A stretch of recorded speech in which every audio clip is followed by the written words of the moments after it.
Hello and welcome to Unstress. I'm Dr Ron Ehrlich. Now, a few episodes ago, we spoke to Professor Fred Provenza about what animals can teach us about rediscovering our nutritional wisdom. Turns out quite a lot, as it turns out. We touched on how clever plants were as well. They communicated with each other, with the microbes in the soil, with the predators. Apart from that communication, there are literally thousands of compounds in plants. One group of those compounds are called oxalates. I must admit it's not one that I was very familiar with, but it is, as you will hear, most certainly worth considering and being aware of its possible implications. My guest today is naturopath, educator, TV presenter and all-round wonderful woman, Maria Hunt. We start off our discussion with probably the best 10 or 15 minute overview of the digestive system and what your poo says about you that you are likely to get anywhere, anytime and anywhere. And then we get into the subject of oxalates. I hope you enjoy this conversation I had with Maria Hunt. Welcome to the show, Maria. Welcome to you, Ron. So good to be here. Thanks, Maria. Listen, we hear so much about the gut. There's so much we want to talk about today, but I wanted to go just a little bit of basics here. We hear so much about the gut. We hear so much about our microbiome, and we want to discuss those. Why is the gut? Remind us, why is the gut so important to our overall health? Wow, huge question there, Ron. You've got 5 minutes. No, go on. How long have we got? How long's the length of string? No, go on. Let's just chat away. And so much happens in our gut. It's where we absorb our nutrients from our foods and we fight off bad bacteria, viruses, parasites. What amazes me is we have 2 kilos of bacteria in our digestive system. And out of that, 85% is good bacteria and 15% bad bacteria. And that's fine. We can survive like that. But when we have stress, poor diet, the pill, antibiotics, environmental chemical pollutions, viruses, that can knock the ratio out. So it can be 60% bad bacteria, only 40% good bacteria. So why is that important is that 95% of our serotonin doesn't come from our brain, it comes from our gut. And 85% of our immune system is manufactured in the lining of our gut wall. So if our gut is out of balance, we're prone to a suppressed immune system, colds, flus, infections, inability to handle stress with the anxiety as resulting. So the gut plays a major important part in supporting the digestive system. It's our immune system and our nervous system. And with that, if we have that ratio out of balance, you've got 60% bad bacteria and only 40% good bacteria, it really sets us up for many imbalances in the future. So our gut is critical to get back into balance. Yes, well, I like that, sort of almost like the 80-20 rule, really, isn't it? And that's how I try and live my life. If I got up to 85-15, I'd be doing really well. But good and bad, keeping that in balance. How do things? You mentioned a few things about how things go wrong. Medications, obviously, antibiotics. What? Yes, stress, poor diet, the pill, antibiotics, environmental chemical pollutions. Yeah. Now, look, our we take this for granted too, but every day we put stuff into our mouth, and then we hope that several times, or at least once a day, it comes out the other end. And I've always been, I know we've spoken years ago and we often meet and talk about this. It's a great conversation. When Maria and I get together, what does the poo say about you? And we get this report card. I wonder if you could just take us on a brief journey of our food through our system, how long it should take, and what does our poo say about us? What does that report card tell us? Okay, so with our report card, Ron, we love this. We love talking with this. We do. Yeah, so we want healthy bacteria from the lips to the anus, all the way through our digestive tract. It's about 9 meters long. And out of that, when we actually see food, we produce enzymes and bacteria to help break that food down. And then it's going down through the digestive tract. Our small intestine will actually absorb the nutrients within our foods and then going down through the large intestine and being passed out and eliminated.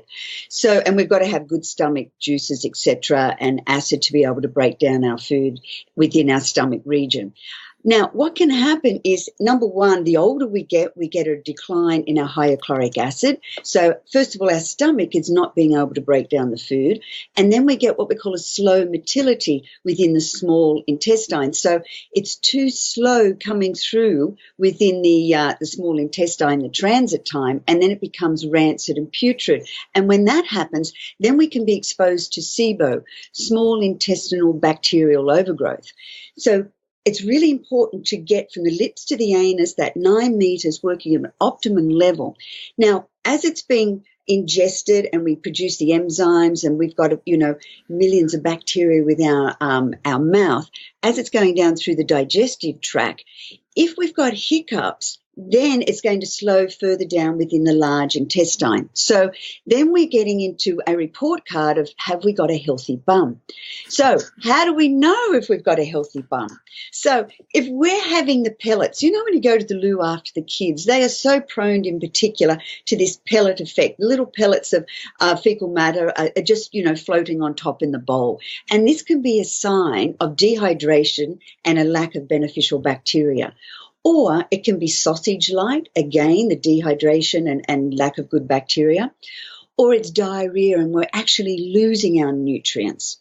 So what we're after is the piece de resistance. We want 2 happy, smiley logs each day. So that's like a banana with a smiley end. And we know, all those viewers will know out there, when you're having 2 of those every day, how good does it feel? Your abdominal region starts to flatten out. We can carry between 2 and 4 kilos of impacted fecal matter within our abdominal region. So it's paramount to have a healthy bum, and you'll never go to the toilet again without checking back into the bowl. So the other one is the failure to launch. So if we're actually having this healthy, smiley log and we're launching out into the bowl in the morning, that's great. However, if it launches and then just keeps floating, we've got potentially undigested fats. However, if we launch and then it submarines, dives down low, then we have potentially undigested plant matter. So we want to launch, gently float, and subside. That's the report card for a healthy bum, with minimal smell and a walnut colour to our happy stool. Wow. Maria, you just put that all so poetically. I just, this is why I was looking forward to talking to you again. I've heard you say this before, and it's just so succinct. Here we are, like we're about 9-10 minutes into our conversation. You covered the digestive tract. You covered the report card. Thank you so much for joining. No, we're not finished yet. We're not finished yet. No, you don't get off that easily. But that's interesting. And I think it's something that people underestimate the importance of, because it literally is a report. We've just established the gut is important for so many things. And here we are, we get a report card. It doesn't have to go to the laboratory. It doesn't have to be blood test. It doesn't have to cost any money. It's there each and every day, and we should take notice of it. Now, what are some of the things we can do to ensure that is healthy and that our floating, subsiding, smiley logs are there every day to greet us? Okay. So for me, it's the fermented probiotic foods. That I feel that is just so missed in the average diet out there. Again, we've had great marketing and publicity now, the importance of the gut and getting the fermented probiotic foods in there. And with that, the fermented probiotic foods, I love to have a shot glass with it each day, and they're great for supporting our digestive system, our immune system. They challenge any Candida symptoms such as gas, bloating, indigestion, heartburn, malabsorption, diarrhea, constipation, fungal infections. So it's essential to drip feed the fermented foods in each day. And if we have shot glasses with our meal, it helps to break down the foods, extract out the vitamins and minerals of our meal, and also to eliminate the bad bacteria. And most excitingly, Ron, to recolonize the gut and bowel with the beneficial bacteria. I love it that when we use the fermented foods over a synthetic probiotic, which is a good start, but the fermented food can actually go down and form colonies and within our digestive system. And those colonies, they're so intelligent that they speak to each other via a language pattern called quorum sensing. So if we're short of calcium, for instance, the bacteria, the microbiome, start communicating to each other to say, hey, we need more calcium. Let's take it from the food as opposed to taking it from the bone.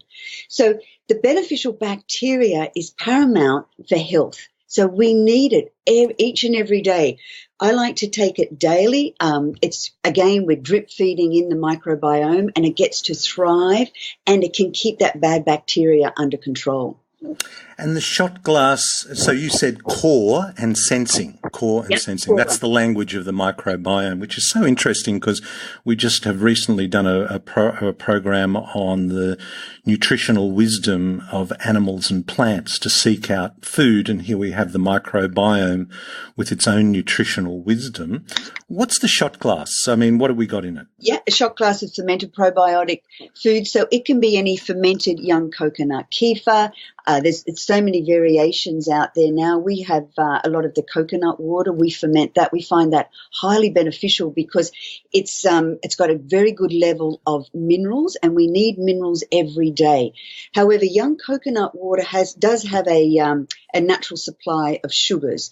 So when we ferment, say, young coconut water, what that does, it needs the sugar within the coconut water to feed the beneficial bacteria. It's like the packed lunch for the beneficial bacteria when it's fermenting out. And fermentation is basically an age-old principle of breaking down the food, making it bioavailable so that we're not malabsorbing our foods. What I find so interesting, Ron, is about, you could line 8 out of 10 people up, and 8 out of 10 would have a digestive issue. So they have the gas and the bloating and all of those signs there. However, if they're eating, they can have the best diet, the best, organic foods and vitamins and minerals. However, they may only be absorbing 10 to 15% of that meal. They're malabsorbing it. So when we put in the beneficial bacteria, as in fermented probiotic drinks, that has the potential to increase the absorption rate to 80%. So that's really bang for your buck, as instead of paying for all our organic foods. That's what happened to me many years ago. I was paying, $400 or $500 a week on supplements and organic foods and time cooking, etc. However, I was malabsorbing. So malabsorbing means it's going through the body and I'm not reaping the benefits of those nutrients. So when I included the fermented probiotic foods and drinks within that meal, that then had the potential to increase it to 80% absorption rate. I mean, we've also got the issue of prebiotics as well, haven't we? Which is bringing us back to our basic about eating real food and including lots of vegetables in that. That's the prebiotic, setting the scene for. Exactly. We've got inulin and those, vegetables and grains, etc. And the prebiotic is simply to feed. It's the food for the beneficial bacteria.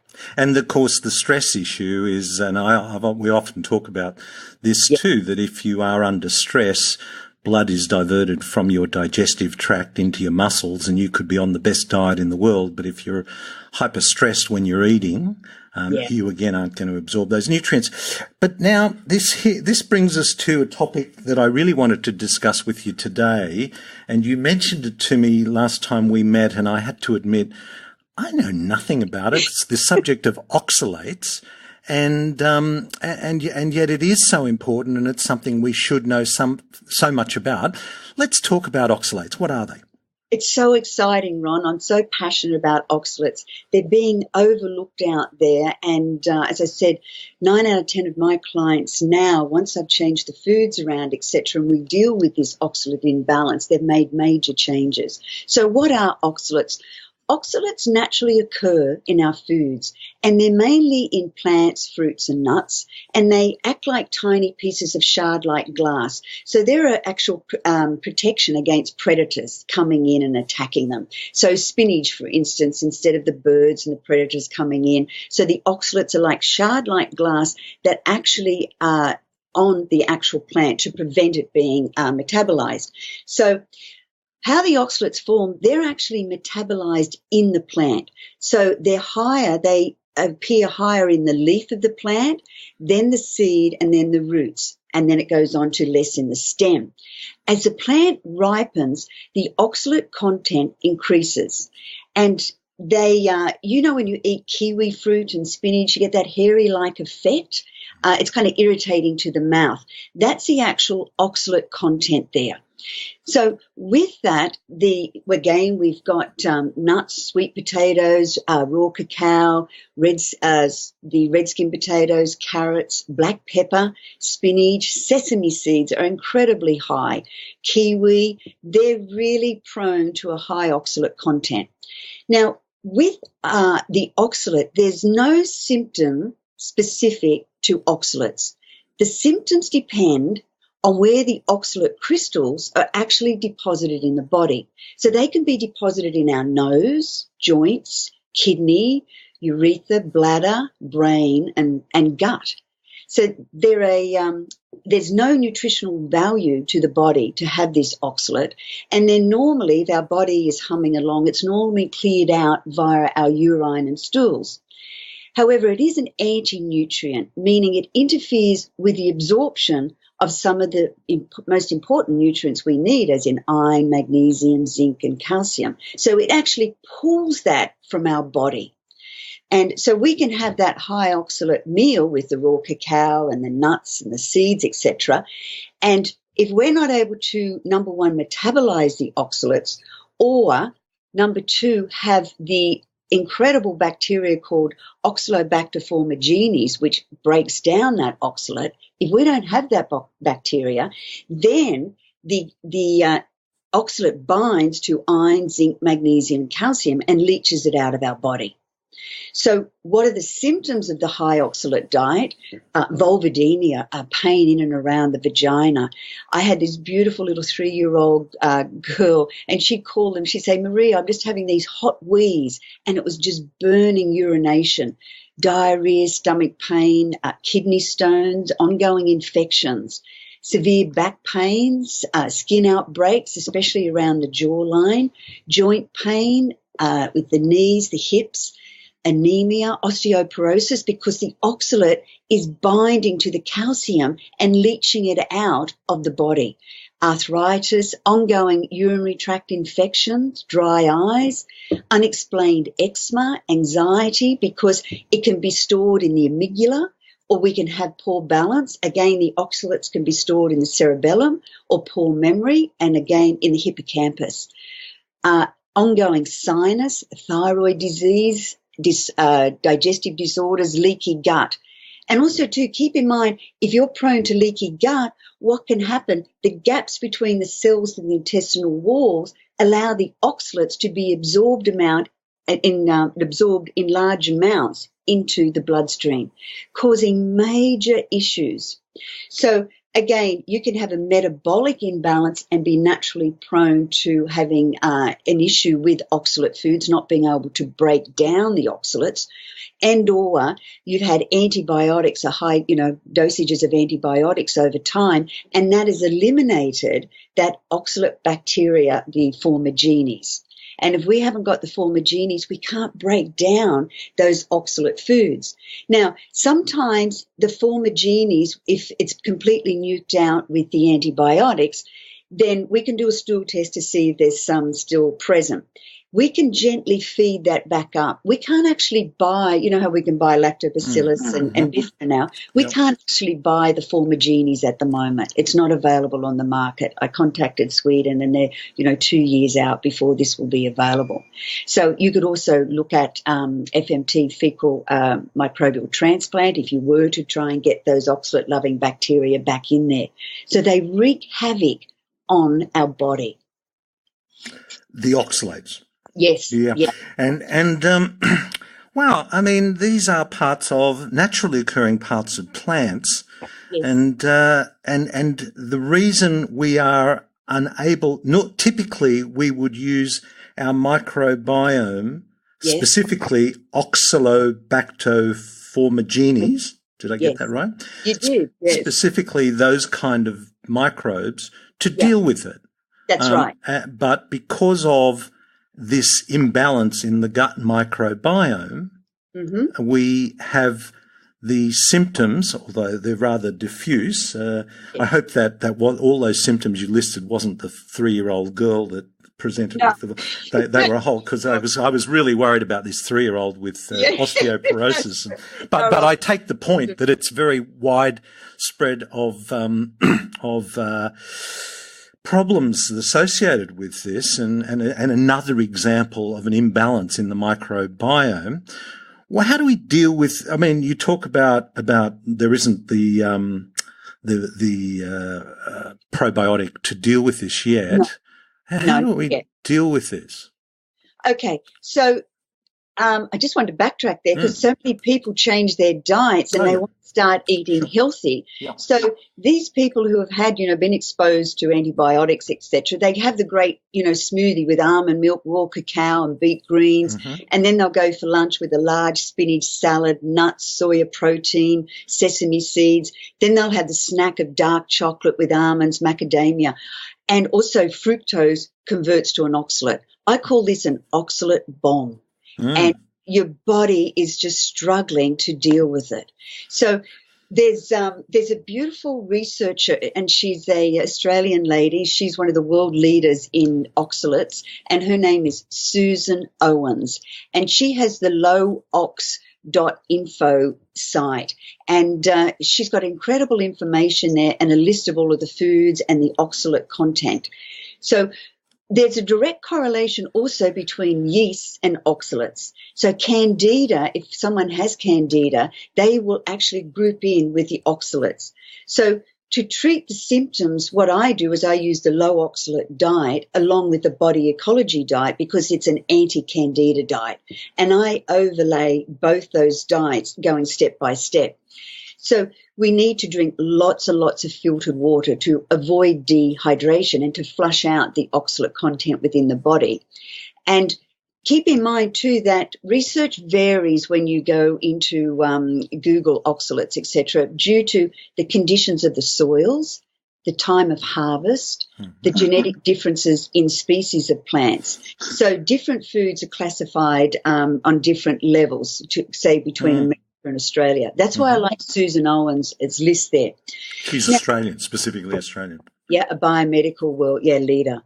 Now, what we can do is we can actually leach out a certain percentage of the oxalates with our food. So we can look at our food preparation. Boiling leaches out the oxalates, and then what we can do is, say, boil up red skin potatoes and then discard the water, and that lowers the oxalate content. So we don't actually degrade it, we just lower it. Also, fermentation is wonderful. It's really good with helping to deal with the oxalate content. So any of the fermented drinks, any fermented foods, cultured vegetables, etc., they're excellent for helping to degrade the oxalates present with, so you can have like cultured vegetables with your meal, and that will help to degrade that oxalate. In particular, Lactobacillus bifida and L. plantarum. L. plantarum is extremely hardy bacteria that works very well to degrade the oxalates.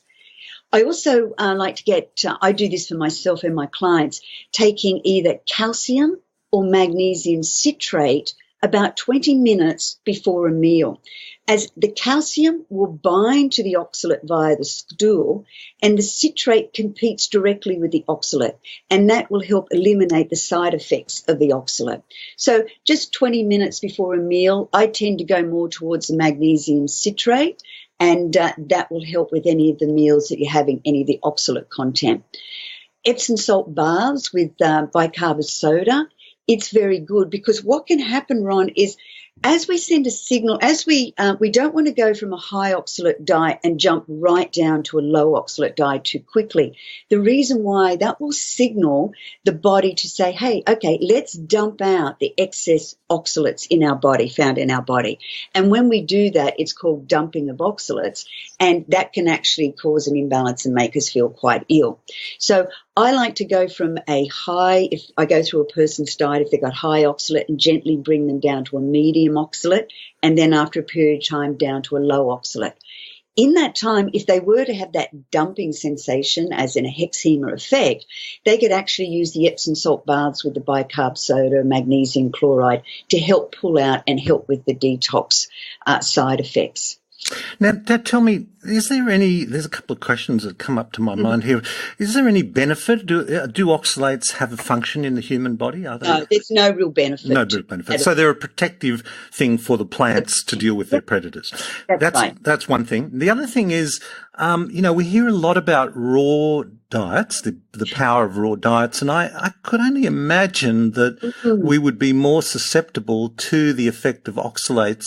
It would be more of a challenge. Is that true?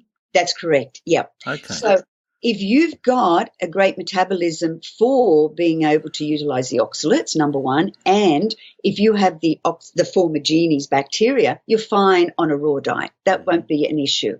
However, if you've had a compromised system and you've been exposed to, multiple rounds of antibiotics and you don't have the adequate supplies of the Formigenes, then you will be challenged on those raw foods, especially, like the raw cacao, the nuts, and going back into the potatoes. There's just so many issues there that comes up with the big spinach salad with the sesame seeds on top. Mm-hmm. I mean, potatoes have made a bit of a comeback, haven't they?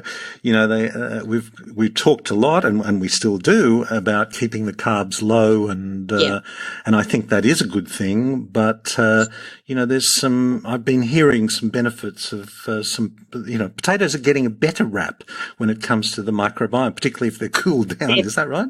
That's exactly right. If you cool them down, so what you can do is, I like to use red skin potatoes because it's got a lower glycemic index. And yes, I boil them up, discard the water, so I'm dealing with the oxalate content, and then let them cool off. And a great prebiotic, then great for the microbiome. Now, Maria, you also, and it just may have passed our listener by, you made mention of the body ecology diet. Yes. And I know this has been a very big part of your professional life for, 20 or more years? Yes, definitely. Tell us a little bit about the body ecology diet. Okay, so the body ecology diet is a system of health and healing, and the founder is Donna Gates in the States. I go back there each year and study with her, and she's a wealth of information. We're currently working on overlapping the DNA into the body ecology diet of the epigenetics. And so it's all about dealing with the Candida aspect and getting the beneficial bacteria back into balance. And so that's where we'd been dealing with fermented foods for, 15, 20 years, and to help get the microbiome back into balance. So it's a system of health and healing. It has 7 principles with that, and each person is unique. So it's going in and designing the protocol specifically for your symptoms. And it's been so well received. It's into its 30th year this year. Wow. And those 7 principles, can you give it to us in a nutshell, or is it? Yeah, there's the principle of uniqueness. And with that, everyone is totally unique. We have to experience that from different temperatures, different climates, different belief systems, and approach our system with that. There's the expansion and contraction. So when we like to eat foods that are on the middle. So if we eat too much sweet foods, we're going to crave more and more sweet. If we eat too much of the protein, it puts us out of balance. So we come back in and we use the expansion and contraction, and we eat in the middle of that continuum, and we have a balanced protocol there with the vegetables. There's the acid alkaline, and so with the acid alkaline is that it's balancing where we have a meal where it's the 80-20 rule, where we have 80% of it is our vegetables or our salad and only 20% of our protein. This makes a big difference within our digestive system, also leaving to 80% sense of fullness, so that we leave 20% there for the digestive process. When we put all of this together, then we can use the next principle, which is step by step. And step by step is taking just small incremental steps and implementing them, but so that the person doesn't get overwhelmed, and that the body then has to adjust to all the different changes that are going on. When we, start making the changes, say with the oxalates and the Candida, we've got to be very careful to dance with the body. And so that the body can cope with that detox mentally, physically, emotionally, so that it's able to go then through the next step and then be able to receive it. We've got to get the beneficial bacteria back into balance. And that's where Donna has done an incredible job putting together the Body Ecology diet. Okay. And now the other one is Candida, because people hear that. And of course, this is all about back onto our original, which is about gut microbiome and a balance of good and bad. Candida, give us Candida 101, Maria, just Candida very briefly. 101, oh my gosh, it's so prevalent now. So with the itchy skin, the coming back in and that foggy brain, the gas, the bloating, the indigestion, all of these are signs and symptoms with the Candida, the tinea, the fungal infections with the feet. All of this is caused by Candida, which is a bad bacteria that's kind of come into the body and starts taking over. And it has claw-like little tentacles that burrow down into the digestive tract. So I liken it to a garden, and that if you've got a garden there, and if it's nicely mulched, every now and then you'll get a weed in the garden, and you can pull that out when it's got lots of good mulch in the garden. However, if the garden is bare, it exposes it to many different varieties of weeds coming in. And one of those weeds can be Candida or parasites like Blastover fragilis, and they come in and they start strangling and taking over the garden. So what we always need to do is we need to remulch the garden. So we need to get the beneficial bacteria back in that will actually take over from the Candida and crowd it out. And we need to starve out the Candida from any of these sugars. So sugar just is like a smorgasbord for Candida. It's prolific, it grows on it, and it will take over. So when we starve it out and then we come back in and remulch the garden with the beneficial bacteria, that helps to prevent those weeds, those different, Candidas coming in and taking over the garden. And of course, our prevalence, our preference for sugary sweet foods and our use of antibiotics have kind of set us up for an epidemic, which often goes undiagnosed, doesn't it? Yes, with the sugar and the antibiotics, look, there's a time and place with antibiotics. I have no qualm there. However, it's to do our best to avoid as much as possible, because they will kill off the beneficial bacteria and the bad bacteria, the pathogenic, and that makes haven for the Candida to come in and take over. And it just loves sugar. And sugar is in so much of, it's unseen sugars that are prevalent now. Now, Maria, people will listen to this because we have covered a lot of territory here, and our listener may be sitting there going, you know what, this week I'm going to get my gut in order and I'm going to start. It's a process. What would be 2, 3, 4, a couple of tips that you might give our listener that begin that journey? Okay, first one is either to cut down as much as possible the sugar. And look on the back of the labels where you've got these hidden sugars in there. Now, cut down the sugars as the first one, and then look at the good oils. Make sure you've got the good oils there, not the canola and the vegetable oils, etc. We want all of the healthy oils, the olive oils. Then you can go back into the avocados.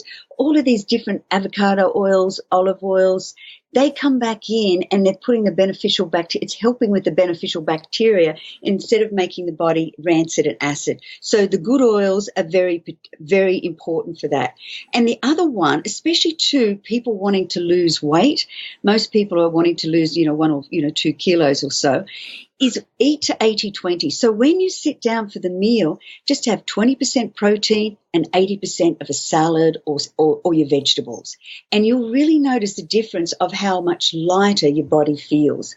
I would just add one more in there is food combining, and that's so easy to help with weight loss, where we avoid putting meat and potatoes together. You can still have your meat, but with non-starchy vegetables, your broccoli, your carrots, cauliflower, zucchinis, etc. And you can still have your, say, red skin potatoes, etc., but have that with your quinoa millet. Not putting meat and potatoes together. It's too hard to digest, causing gas and bloating, and those foods can become rancid and breeding bad bacteria, Candida, for instance. Now, listen, we're just going to finish up here, and I wanted to ask you one last question. Taking your step back from, your role as a naturopath and nutritionist and advisor, What do you think because we're all on a health journey in our lives, what do you think the biggest challenge is for people on their health journey through life in our modern world? I think it's stress, Ron. I totally convinced it's stress. As you and I both said, we can have the best diet, the best vitamins and minerals. If we're stressed, we're not able to break it down. We're causing so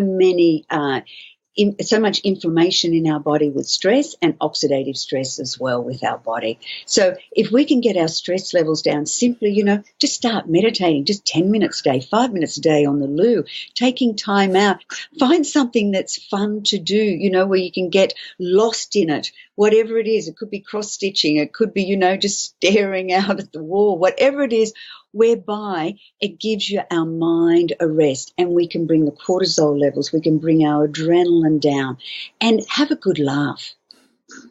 Go out, see a good movie, get good friends together, but laugh. Everything now is so stress orientated. We're under the pump, and it's kind of like that treadmill. It's like step off for that moment, but put people around you where it's fun, there's laughter, and you're really experiencing each other, and gratitude. Maria, what a great note to finish on. I'm so grateful to you for joining us today, and we will, of course, have links to your website with all its wonderful resources. Thank you so much for sharing your knowledge with us today. Thank you, Ron. I really appreciate your time. So there it is. As I said, we will have links to Maria's site. Now, I wanted to remind you all that we now have an Unstress app, and it's available on the App Store for download, also on Google Play. I've said this podcast is my own learning experience, and as I get to talk with so many people who know so much more than I do, and amazingly, they answer my questions, I learn a lot, and I hope you do too. Now, the app was born out of frustration. I worked out that to listen to my own podcast, it took about 6 clicks to get to each episode, so I thought, well, let's have an app. Turns out an app is a great way of accessing other resources, and we are building lots of those. Free webinars, my book, of course, but also an ebook, which is the practical guide to the 5 pillars. And there's a drop-down menu which has a health assessment tool, and you can also practice various breathing rates. And there is a great breathing exercise for switching on the parasympathetic or rest and digest part of your nervous system. It literally takes a minute. It's something you should do before each meal, and just after lights out before sleep, or for that matter, whenever you are stressed. That's the Unstress app. So, until next time, this is Dr. Ron Ehrlich. Be well.